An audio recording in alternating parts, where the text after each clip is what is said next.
C'est une première au Maghreb. L'Algérie a décrété jour férié le nouvel an berbère, appelé Yenayer, fêté cette année le vendredi 12 janvier selon le calendrier berbère. C'est la première fois qu'un pays officialise la célébration de ce nouvel an. L'association culturelle des Berbères de l'Oise l'a fêté ce samedi au château des Rochers de Nogent-sur-Oise en rendant hommage à deux monuments de la chanson kabyle, Cheikh El Aswani et surtout Slimane Azem, qui est l'équivalent en France de Jean Ferrat. Ces deux voix légendaires de la Kabylie ont fait battre le cœur des Kabyles des années 60 et encore jusqu'à nos jours.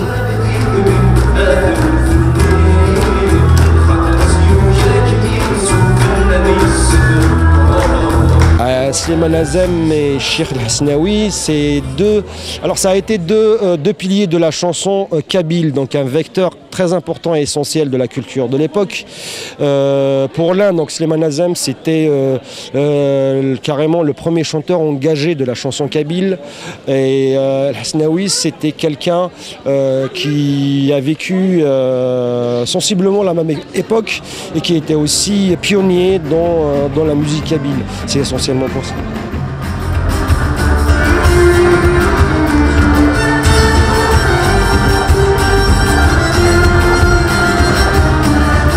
Un plateau d'artistes de plusieurs générations était réuni sur scène sous la direction artistique et les arrangements du maestro de la batterie, Areski Baroudi, avec des titres des deux artistes disparus que ce grand musicien a retravaillé musicalement.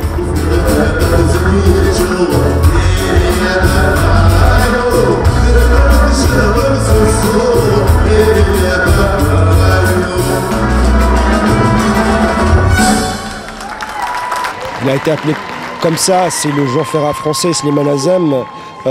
C'est un parolier hors pair, c'est quelqu'un qui interpelle par ses phrases si simples. C'est exactement ça en fait, c'est le Jean Ferrat kabyle, berbère. Et nous l'adorons jusqu'à aujourd'hui, il est décédé, paix à son âme, mais il est encore parmi nous.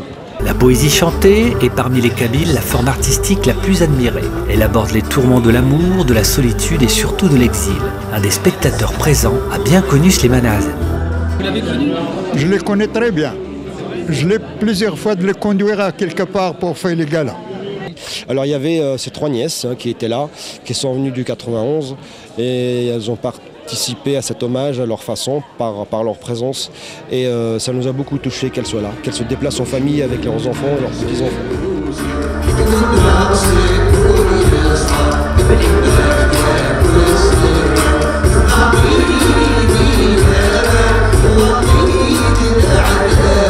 Pendant plus de 3 heures, les spectateurs ont dansé, chanté et pleuré sur toutes les musiques de ces deux références de la Kabylie.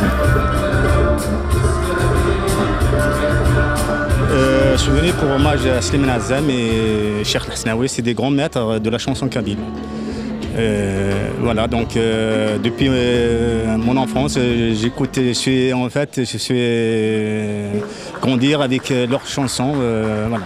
Mais un autre artiste reconnu de la musique kabyle sera bientôt fêté par l'association. Il s'agit de Matou Blounès. La prochaine étape, ce sera le 24 juin à 17h, donc 24 juin 2018 à 17h au Palais des Sports à Paris. Et cette fois-ci, nous allons rendre un grand hommage à un autre artiste qui, lui, a été assassiné, tué. On ne sait pas d'ailleurs par qui pour l'instant. Ça fait 20 ans. Enfin, ça fera 20 ans au mois de juin. Et nous sommes en train de préparer un hommage à la hauteur de cet homme. Diversité, partage, tradition. Ces trois mots résument à eux seuls le succès de cette soirée. Alors bonne année aux Berbères et rendez-vous sur le site de l'association pour le rendez-vous parisien en hommage à Matou Blounès.